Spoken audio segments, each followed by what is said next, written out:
Good morning, everybody. My name is Harnal. Um, I have been teaching Kundalini Yoga now for 20 years, all over Europe, and I run many teacher trainings. So me and Jyoti Pal this morning decided to share some of our experience with you, and we're going to use one of the real fundamental core mantras, and which is the Mool mantra, and an amazing way to meditate called japa. So hello everyone. So my name is Jyoti Pal. So I have been teaching Kundalini Yoga for 10 years, and I was a student of Harnal's, and she inspired me so much that I have continued this amazing journey. And I'm also a therapist. I've been doing a therapy for the last 15 years. So my work really is a combination of those two modalities together. And one of my loves is japa, which is the repetition of a mantra, as an amazing tool to really cut through the mind and bring us to supreme peace. And we're actually running a japa retreat this year in Glastonbury. We have a few spaces left. I've been running this retreat for about 6 years, and I have found it an amazing tool of really being able to cut through difficulties and blocks, and then being able to really just come back to myself and finding that harmony and peace inside. So this little webinar was an inspiration that we got to just share some of the tools that we have from the Kundalini tradition. So just to first of all talk a little bit about mantra and the Shabad Guru. So you may be familiar with mantra, those of you that are watching the recording. I know that you are, Stephanie. And there is, so a mantra can be, well, we use a mantra like Sat Nam in Kundalini Yoga, which is a seed mantra that we plant in the mind in order to keep the mind steady. So mantras can be very helpful to keep the mind present. And I mean, sometimes people might count, 1, 2, or something like that. That could be a mantra. But one of the gifts that we have from Kundalini Yoga is the Shabad Guru. And the Shabad Guru, Shabad just means the sound, and Guru is the teacher. So it's like the sound current becomes our teacher. And if you break down the word Shabad, Sha actually refers to the ego, and the bud, it's spelt bad, but it's pronounced bud, means to cut through. And so it's like the sound current cuts through the ego and the limitations of the mind in order to really come back to our inner mastery, because that mastery, that essence is there inside us, but it gets clouded by the limitations of the mind. And so it helps us to really drop all of the limitations and the thoughts and the emotions, and then just come back to that place within ourselves and connecting to that part of us that holds the energy of that supreme peace. So it's a really amazing tool. So the Shabad Guru is also the words of an enlightened being. So the tradition of Kundalini Yoga draws on these masters that brought this technology to us, and it's the words that they spoke. So we talk about the anahata, which actually relates also to the heart chakra, but it just means the unstruck sound. And what these enlightened beings were able to access was the sound of the universe, and then it came through them. It's like they channeled it as poetry, and it came through as words. So when we then chant a Shabad, we can resonate with that frequency. This is why it's so powerful at being able to purify the subconscious. And it helps to shake loose anything that we're holding that's not of that frequency. So it's like a process of purification. It pulls out all of the stuff in the subconscious that we're holding that keeps us in separation. And as we start to purify, we can then come back to that feeling of oneness in ourselves. So this is why it's this really amazing tool. I don't know if there's anything that you want to add, Harnal, to that. I suppose the only thing I would add is that, you know, that more and more now about actual how sound is, you know, we are energy. Everything is energy. And so that is, we can be affected by sound, because on some level we are sound, because we're all a vibration. So, you know, more and more now going forward, sound healing, which is what mantra is in a way, is going to become more and more utilized. You know, I don't know how long that will take to become mainstream, but as we know, mainstream, the institutions are sort of really the baseline, and everything else is progressing forward. So if you are in dissidence, which means you feel upset, you feel tired, you feel angry, you feel discomfort, fear, all of these sort of reactions are just letting you know that you have some dissidence within you, which in this respect means that there is a misalignment of your vibration. So with connecting to a vibration that has an alignment, it will realign your energy, because it is our natural state to be aligned. And you just need one little drop and it's like reminds all of the other parts of you that that is our truth, that is our original blueprint. So when we chant these things, it causes this readjustment within you of anything, like Jyotipal said, that is not, that is in shadow, that is in distortion. So this is why when we chant these things, we can have actually quite strong reactions, emotional reactions, physical reactions. But this is all good because this is really letting you know that that within you that is not aligned is being realigned. And it's a bit like when we do any yoga posture and you're holding your arm up, you can only not hold it because there is a blockage somewhere. But if you can sustain it, which is why the 40-hour japa is so amazing, because it just gently, it's a very gentle process, the mantra. It's sort of like you've got that curl and it gently pulls it out. It's like combing your hair when it's really knotty. You know, if you go at it like that, it's really painful. But if you just gently comb it, it irons out all of those little distortions. So this is this other sort of almost quantum physics element to the Shabad Guru. Yeah, thank you.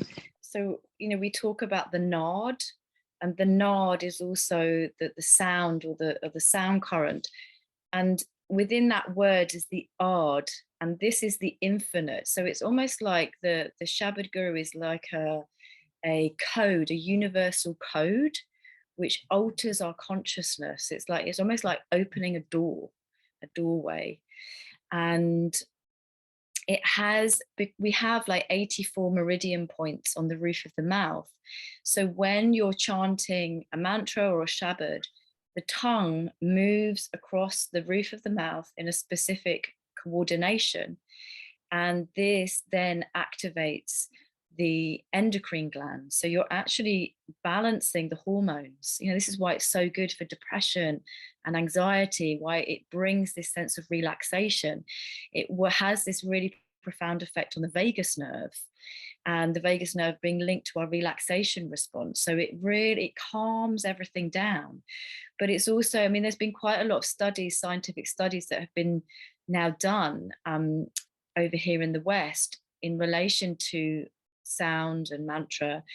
And what they have found is that it also works on the neurons. It regulates the neurons across the whole brain. So and it also works on the cerebral spinal fluid. So it starts to regulate all of these physiological systems, as well as having this very, very strong effect on your psyche. So it's like on so many levels, emotionally, as Hanal was saying, and mentally, but also physically, there is this very, very profound change that happens.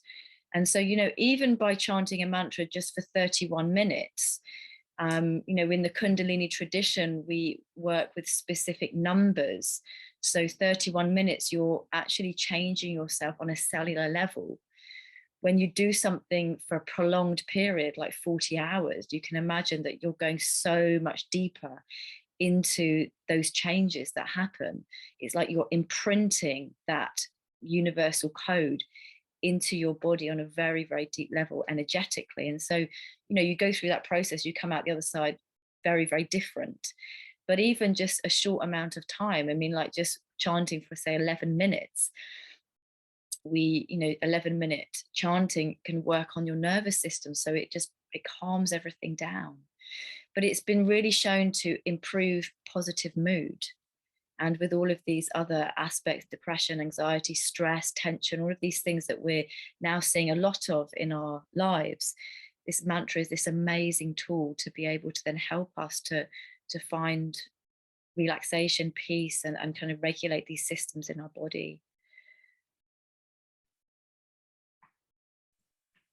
What we were going to share this morning is the Mool mantra. So this is the Mool mantra here. Ek Onkar Sat Nam Kata Puk Nirbo Nirver Akal Morat Ajani Sebon Guprasad Jap. So the Mool mantra, the word Mool actually means like main. So this is the main mantra.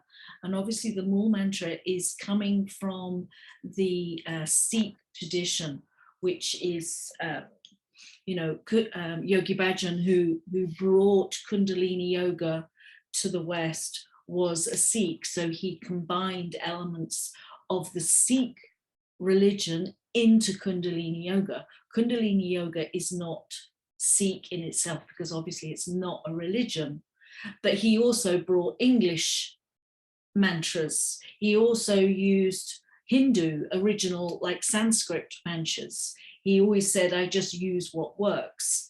But this really, so the Mool means main or root or chief. And sort of the mantra is that this is one of the fundamental mantras. So in a sense, what it does is it reorientates your compass to, as I was saying before, almost a way to align you to the divine flow.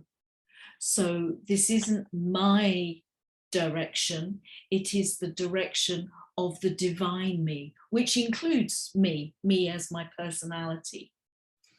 So let us look. So the Mool mantra,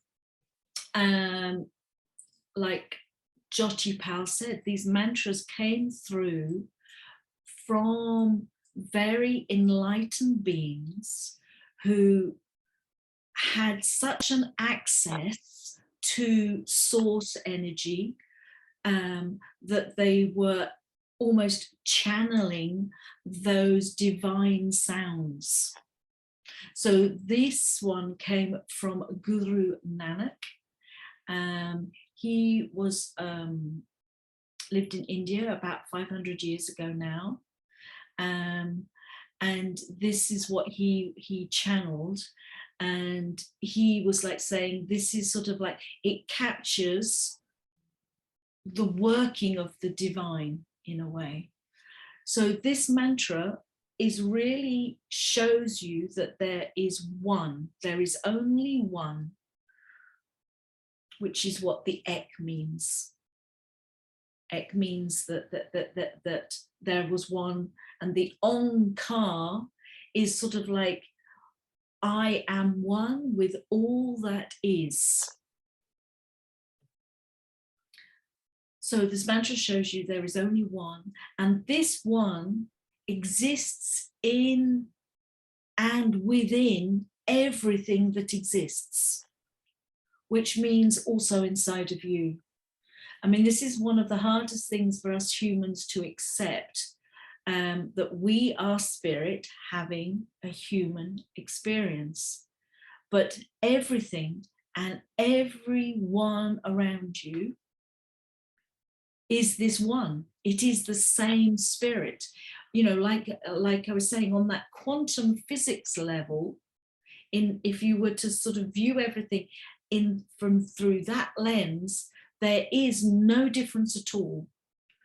So it's about truly embracing yourself as a divine being at one with source. So it's all about self-acceptance, self-love. It's not that you are not just part of God. God is nowhere outside of you. You are God. So this is like referring to the fractal system, like a drop of water. When it rains, one drop of water in itself is exactly the same as the ocean, because it has the same, it's a fractal, it's exactly the same, just it's a different size. So we'll just look at the translation of it.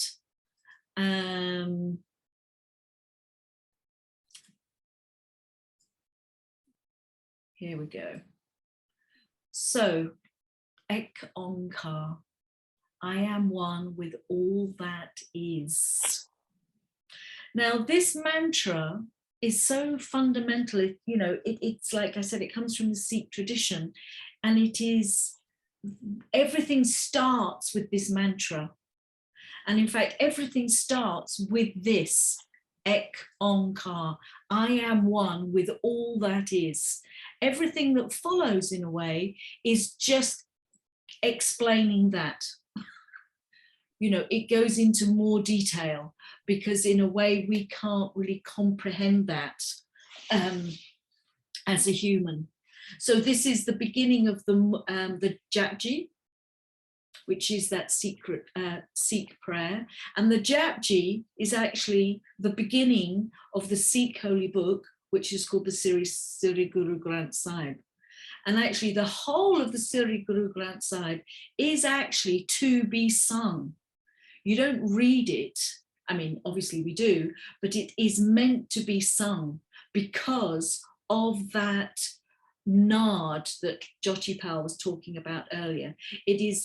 When we sing as human beings, it directly affects our heart. It directly affects our frequency, which sort of really helps us come out of our mind. You know, we're so in our mind. So then you have Ek Onkar, I am one with all that is. Then we have Sat Nam, truth is my name. And in a way it's saying, Ek Onkar, I am one with all I am. This is my truth. This is who I am.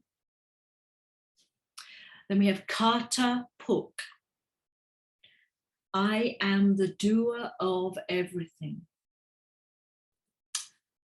Again, so it's like God does everything and I do everything. We are the same thing. Nirbo, nirver, I am fearless. I am without vengeance. So this is really now getting more into that notion of how many of us as humans do live, as in many of us are filled with fear. And we do have vengeance. The nirver is also hate. You know, I hate someone, I want to get back at somebody, you know, that's the revenge part. So this is sort of like saying, how can you hate someone? How can you have fear of someone who is also you? Because we are all one. So in a way, it's just reminding us these things. So Nirbo is actually devoid of any fear, because there is nothing but itself. Nirvair is devoid of hate, because there is only you. Then we have Akal Murat, I am deathless. So this is where it's sort of like saying we are beyond time, you know, because the one is perpetually exists. So there is no time in that respect. So time really is something that exists in this dimension and was created for this reality by humans. Time in itself doesn't exist. There is only the moment. It's only here in this magnetic planet that we see this moment is followed by this moment, that is followed by this moment. It's a very linear way of viewing the life, but we are multidimensional. So it's all encompassing. It is one. There is one moment. We just have different experiences of that oneness. It's not different. It's not linear. Then we have Ajani. So this is I am infinite. So these two go together also. Ajani. This is like I'm not born because I don't die. You know, I am me as an essence, a spark of God. I perpetually exist. I am infinite. Me in this form is an experience the infinite me is having. So these are all just to remind you. And the beauty of the mantra, even if you don't remember that all of the meanings of the words when you chant them, the frequency of it, there is parts of you that will resonate with that frequency. The only part that doesn't is the part of you that is in separation at the moment. But you are one. And the rest of you, when that resonates, it will bring the parts of you in separation into alignment. Then we have Saibang. Saibang is like, I exist on my own. So this isn't like I am separate. It is like I am a sovereign being. I am God. I am a fractal of the oneness. It's also about being self-illuminated, isn't it? It's like really connecting to that radiance, and it's like the radiance of the soul that then radiates out because you're connecting to that purity through the sound current. Yeah, so it's really sort of like saying, it's about like the responsibility in a way. I am not caused by anything. I am me. I exist on my own, and that's that radiance that Jyotipal was talking to. Then we have Gur Prasad. This knowing is a blessing that sets me free. So all of this, Ekonkar, Satnam, Pataput, Nebo, Nirvair, Akal Murat, Ajani, Sebon, Gur Prasad. So this is the Gur Prasad is the blessing of God. And then we have Jap. Can I just add something, Hannah? Yeah. Also the prasad is like the sweetness. It's like, you know, it's like the sweetness that comes from the blessing. It's like that receiving. It's almost like receiving the sweetness of life and that kind of nourishment that comes through from receiving the blessings that come when you're in that alignment. So it is about grace, that, you know, it's by the grace of the God, of oneness, that we can perceive that we are one. And Jap just means repeat. So it just means repeat all of this. You know, repeat your truth. Remember your truth. Don't go off onto your stories or your complications, your distractions. I mean, you can enjoy participating in life, but not at the expense of remembering your truth. And then this here is the Mool Mantra. But when we classically chant it in Kundalini Yoga, we always add this bit at the end. So we have the jap, which is you repeat it, and then we add such, jagad such, hey be such, nanaka hose be such. So this is again just reaffirming this truth. I am true before time. I am true throughout all ages. I am true forever, and I am true now. So it's like this truth here always existed. It will exist through all ages. It will always be true in the future, and it is true now. So however humans change through our different cultures, and therefore our different ways of receiving the oneness, because different cultures, different ages, they have different ways of expressing it, so it can speak to the culture that exists in any one moment. The essence of it is still the same. So this is what this mantra reconnects us to.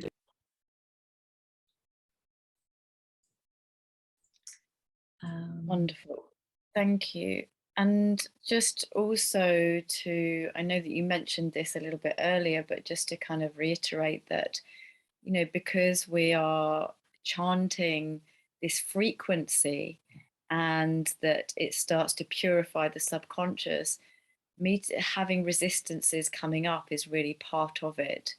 So, you know, there could be irritation, there could be boredom, there could be frustration, you know, it could be we talk about the 21 stages of meditation, and it's almost like this journey that we go through as we're journeying through the layers of limitation or separation that's in the mind.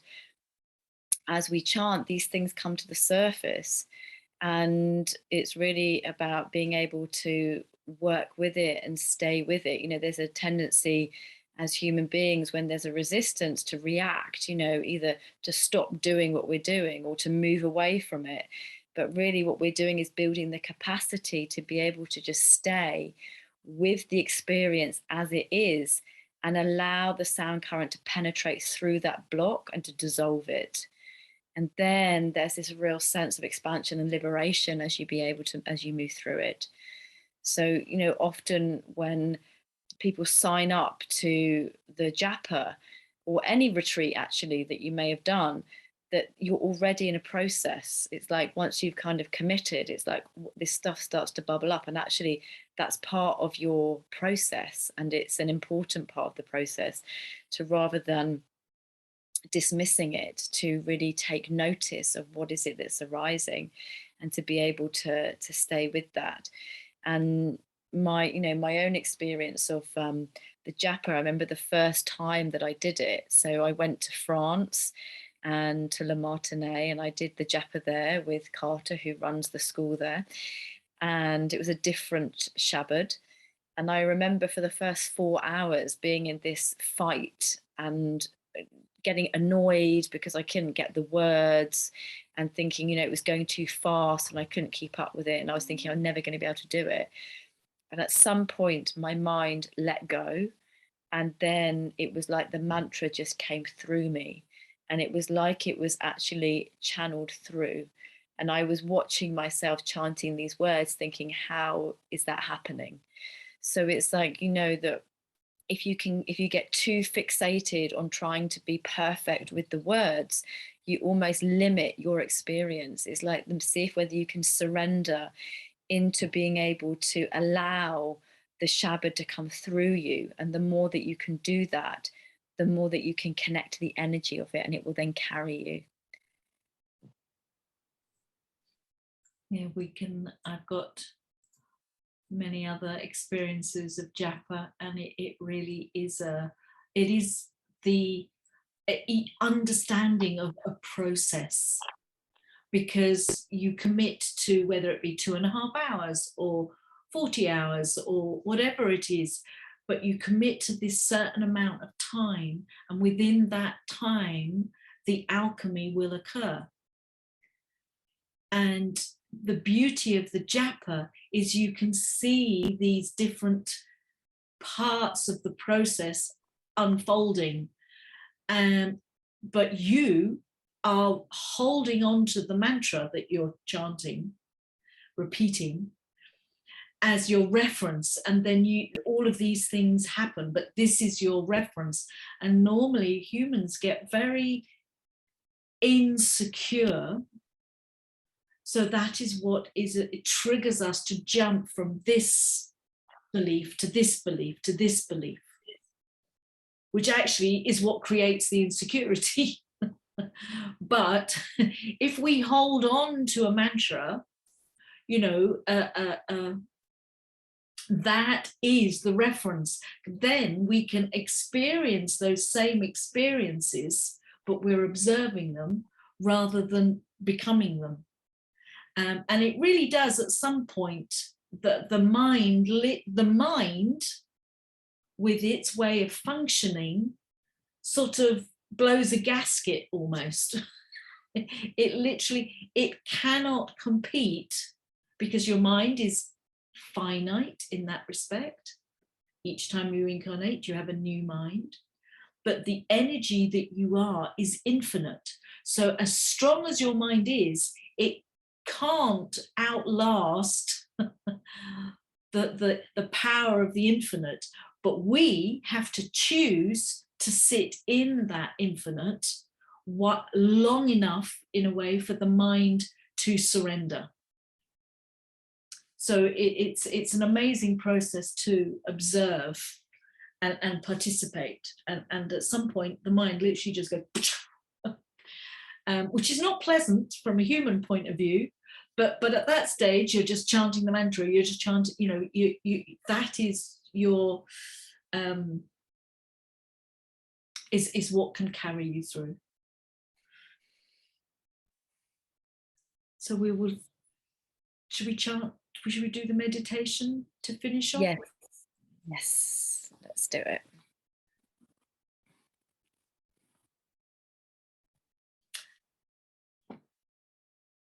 I can put up the mantra, and so you can see the words if you need to, but let's just bring our hands together to tune in.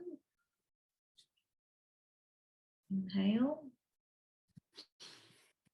Om Namo Gurudev Namo.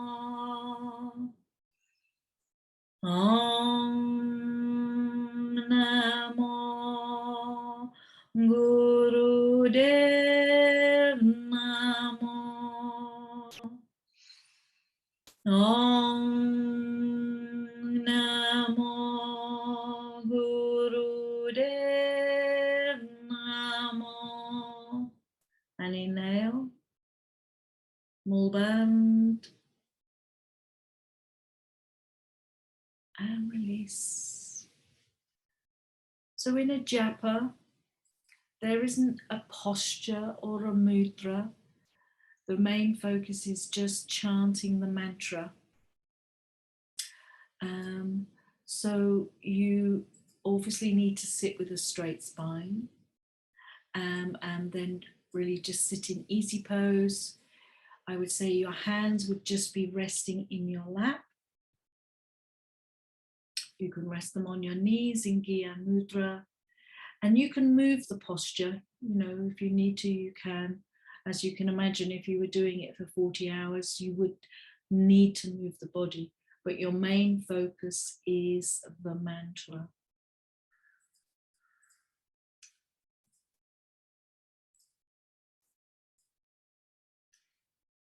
Just take some deep breaths.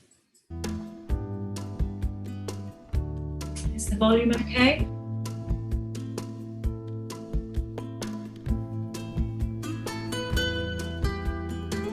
Just close your eyes.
And just breathe deeply and just listen to the A japa, which is the echo of the mantra.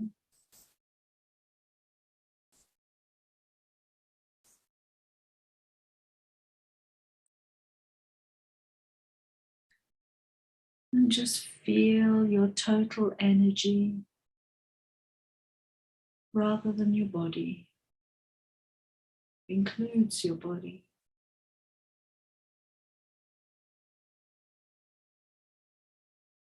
And just welcome that.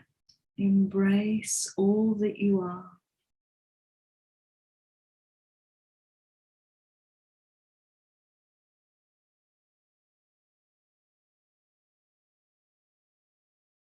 And inhale.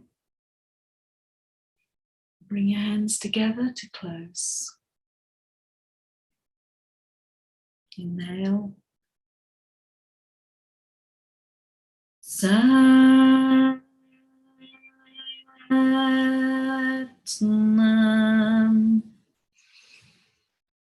Satnam.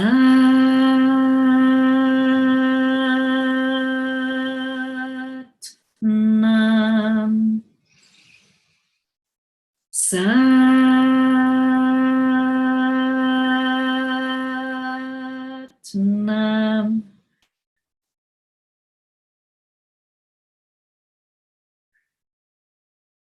I was just thinking to, when we do the japa, you normally do it in monotone. And so it doesn't, obviously the mantras have many, many rhythms, but the ultimate way with the mantra is in monotone. And I've got a recording just to give you a feel of the difference of the mantra when you're doing it in the japa. So it's also usually chanted quite fast, like Jyotipal said. It's like even with the mantra that you know, when you chant it fast, the brain with its needing to control. So just take a moment and just close your eyes and just receive this energy in comparison to how Ekonkar Satnam Kartapurka Nirbhanuver Akal Murat Ajuni Seibang Guru Prasad Jap Ad Sarch Jugat Sarch Heb Sarch Nanake Huzibi Sarch just try Ekonkar going with this. Satnam Kartapurka Nirbhanuver Akal Murat Ajuni Seibang Guru Prasad Jap Ad Sarch Jugat Sarch Heb Sarch Nanake Huzibi Sarch Ekonkar Satnam Kartapurka Nirbhanuver Akal Murat Ajuni Seibang Guru Prasad Jap Ad Sarch Jugat Sarch Heb Sarch Nanake Huzibi Sarch Ekonkar Satnam Kartapurk Nirbhanuver Akal Murat Ajuni Seibang Guru Prasad Jap Ad Sarch Jugat Sarch Heb Sarch Nanake Huzibi Sarch Ekonkar Satnam Kartapurk Nirbhanuver Akal Murat Ajuni Seibang Guru Prasad Jap Ad Sarch Jugat Sarch Heb Sarch Nanake Huzibi Sarch Ekonkar Satnam Kartapurk Nirbhanuver Akal Murat Ajuni Seibang Guru Prasad Jap Ad Sarch Jugat Sarch Heb Sarch Nanake Huzibi Sarch Ekonkar Satnam Kartapurk Nirbhanuver Akal Murat Ajuni Seibang Guru Prasad Jap Ad Sarch Jugat Sarch Heb Sarch Nanake Huzibi Sarch Ekonkar Satnam Kartapurk Nirbhanuver Akal Murat Ajuni Seibang Guru Prasad Jap Ad Sarch Jugat Sarch Heb Sarch Nanake Huzibi Sarch Ekonkar Satnam Kartapurk Nirbhanuver Akal Murat Ajuni Seibang Guru Prasad Jap Ad Sarch Jugat Sarch Heb Sarch Nanake Huzibi Sarch Ekonkar Satnam Kartapurk Nirbhanuver Akal Murat Ajuni Seibang Guru Prasad Jap Ad Sarch Jugat Sarch Heb Sarch Nanake Huzibi Sarch Inhale. Satnam Kartapurk Nirbhanuver Akal Murat Ajuni Seibang Guru Prasad Jap Ad Sarch Jugat Exhale.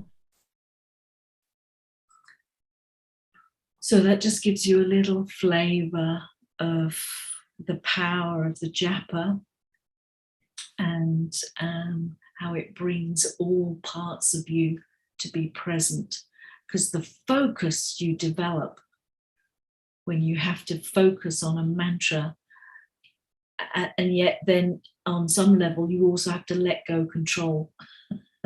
So it's almost like you have to trust that almost muscle memory to go Ekonka Sat Nam Kataponi Boni Veka Morita Janize Bongo Prasad Jap Jagad Sachi Such Nanakosi be such Ekonka Sat Nam Kataponi Boni Veka Morita Janize Bong add such Jagad Sachi be such Nanakosi be such, and then you continue for 40 hours. And at the end of it, your mind is clear.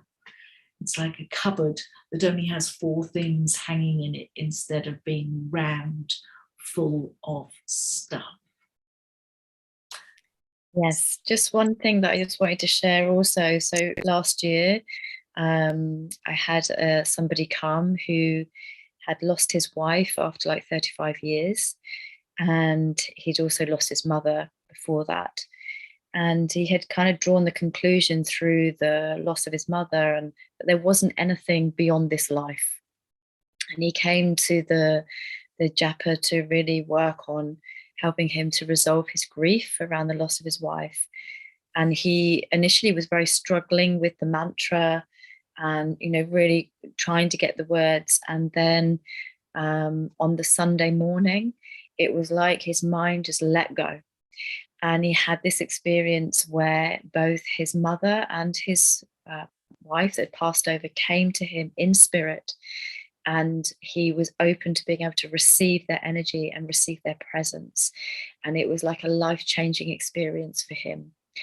And so this is really, it's like, this is why we do a prolonged practice. You know, the resistance in the mind can be so strong that it limits us to a particular experience. And when we go through something for 40 hours over a weekend, we're giving us a chance and opportunity to really break through those limitations and open up into a very, very different way. So that's just one example, but there's many, many examples of people having very life-changing experiences during this japa. So we have just a few spaces left. This is a yearly experience. So if you can't make it this year, you always have an experience to come next year. And you can read about it on my website. So you go to the shop, but my website is thegoldenlight.co.uk. So all the information is on there. I'll type it in the chat. And then Hanal and myself and another teacher, we also run a teacher training. And this is really a soul awakening training. It's really about you being able to find tools and experiences to move through and open up to yourself and your life in a very, very different way. You also get to learn how to channel the teachings of Kundalini Yoga. And that's on Hanal's website. So we'll put those in the chat if you want to say anything about the training, Hanal. Yeah, I mean, the training gives you a really good introduction to the practice of Kundalini. So whether you want to be a teacher is not really the key thing. The key thing is that you really feel confident in being able to do your own practice and know all of the tools that there is in Kundalini Yoga. But what very often happens is that through that experience, and it is for a whole year, that very often people just naturally want to share it. And that's how the teaching comes through. But the other real key thing with the training is that it is over a year because you need time to integrate all of the experiences you have. And the integration is where you then get the wisdom from those experiences. And actually, the wisdom that you're receiving isn't something external, it is about yourself.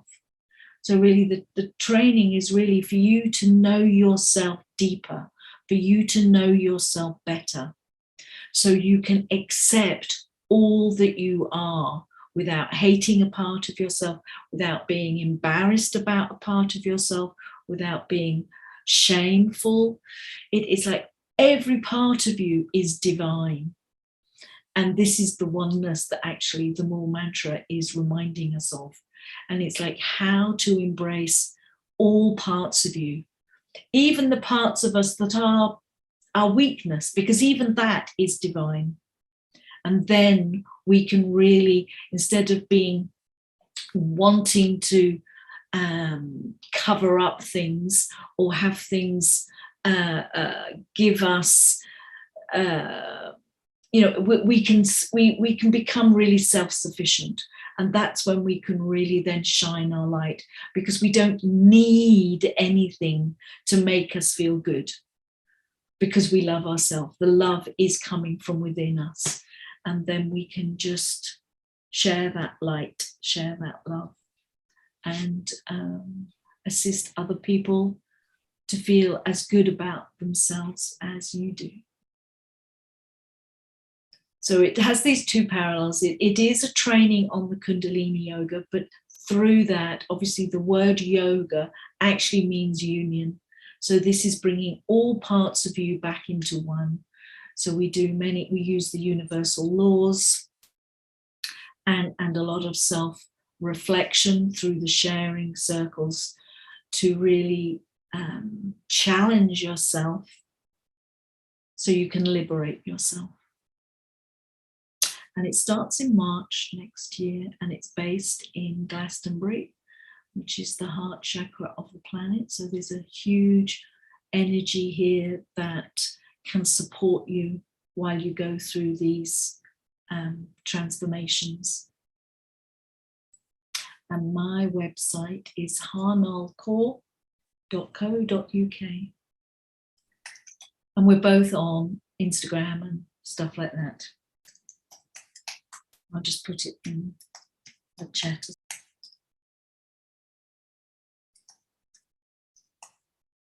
Voila. So thank you so much. Thank you, Harnal. Thank you, Stephanie. Lovely to see you again. Yes. And all of those that watch the recording. Hope you feel inspired by this little snippet. Thank you, Jyotipal. Thank you, Harnal. Yeah, lovely to Thank see you so much. Yes, makes me want to do the training again with all your good words. Yeah. Well, you can come and do it in person this time, Stephanie. it'll be like a whole different thing. Yeah. Well, thank you so Wonderful. Lots of love. Thank you Thank you. very much.